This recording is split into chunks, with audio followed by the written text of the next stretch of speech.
All right, welcome. Good morning, and I guess good afternoon, good evening, whenever you're watching this. It is Chapter 6, Lesson 4, Day 2 homework, more real-world problems with percent.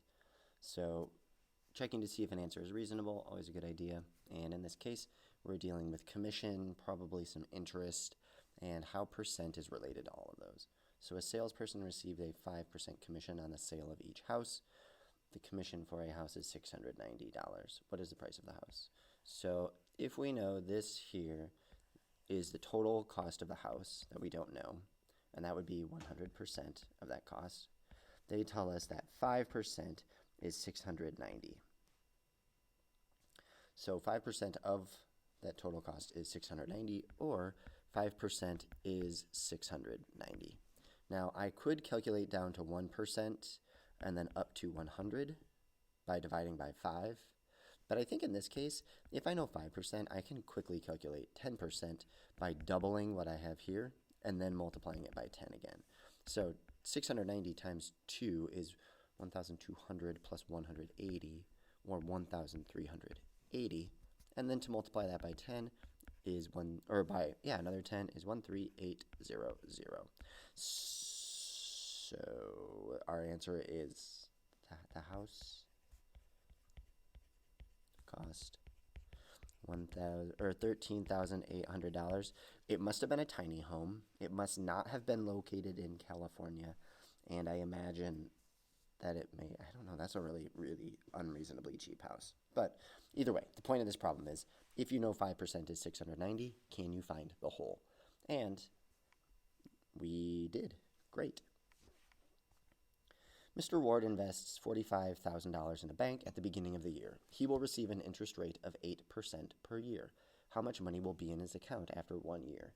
So here is that 1 year, and we know that he will have 100% of the amount that he put in, plus an additional 8% of that. So we have two routes. We could calculate, because to find out this total amount, that's 108% of 45,000. So I could calculate that, or I could calculate what is the value of 8% of 4,500, and then work my way up, and then add that on to the 100% that he started out with. So I'm going to do that. I'm going to first calculate the amount of interest that he earns in that year. So if 8% of 4,500 is 8 per 100 of 4,000. Okay, because we know 8% is equal to 8 over 100. Now, the first thing I'm going to do, I can simplify this fraction, but I notice that I can divide this by 100 and get 1. And if I divide 45,000 by 100, I get 450. So I would end up just doing 8 times 450. And 8 times 400 is a 32 with 2 zeros, or 3,200, plus 8 times 5 is 40, times 10 is 400. So $3,600. So 8% of 45,000 is $3,600. 3,600. So to figure out the total, we would need to add 45,000, oh my gosh, plus 3,600, and we would get $48,600. So after 1 year, Mr. Ward would have $48,600. Good job, Mr. Ward. So, oh man, here we go. Pastries again, getting me thinking about baked goods. There are 1,800 pastries in a bakery shop. 45% of them are pretzels and the rest are croissants. 30% of the pretzels are coated with chocolate. 70% of the croissants are 70% of the croissants are coated with chocolate. How many croissants are in the bakery shop? There's a lot of information with percents of things, so let's just do a quick picture and see what we can calculate. Total amount is 1,800 pastries. 45% are pretzels. I spelled that wrong. Pretzels, okay. And then the rest are croissants. Or you know what, I could put it like this, pretzels and croissants. We know this amount is 45%. This amount is going to be the remaining percent, and the total is 1,800. I think I'm going to draw it like this today. So this total is 100%, or that, and that means the croissants are 55%, because 100% minus 45 is 55. So to calculate the number of croissants, I'm going to do 55, and 55% of 1,800. I'm going to start here, because I know if 100% is 1,800, 50% is just going to cut that in half, and that would be 900. And a 55% is a 50% and a 5%. If I know 50%, I know 5% by dividing by 10.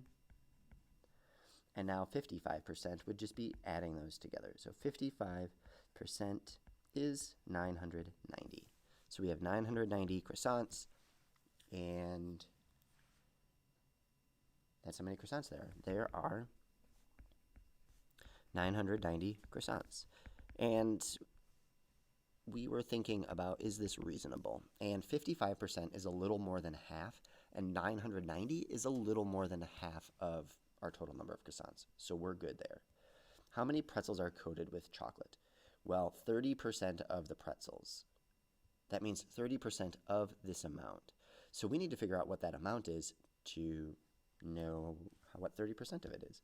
So to figure out the number of pretzels, our pretzels will equal 1,800 minus 990, because it's going to be the remaining bits.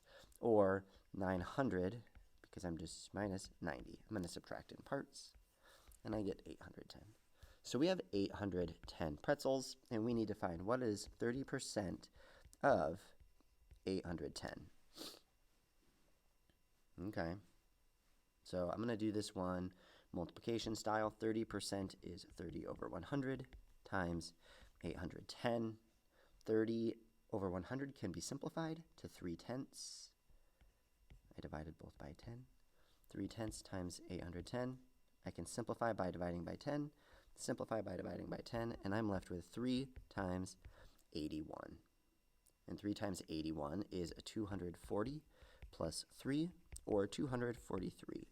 So 243 pretzels are coated with chocolate.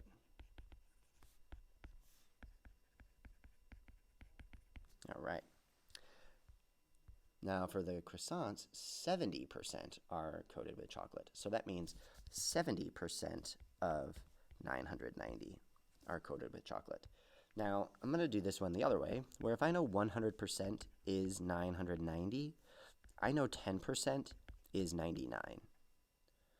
And 10% is helpful, because then from there, I can multiply by 7 and get what 70% is. So 99 times 7, 90 times 7 is 630.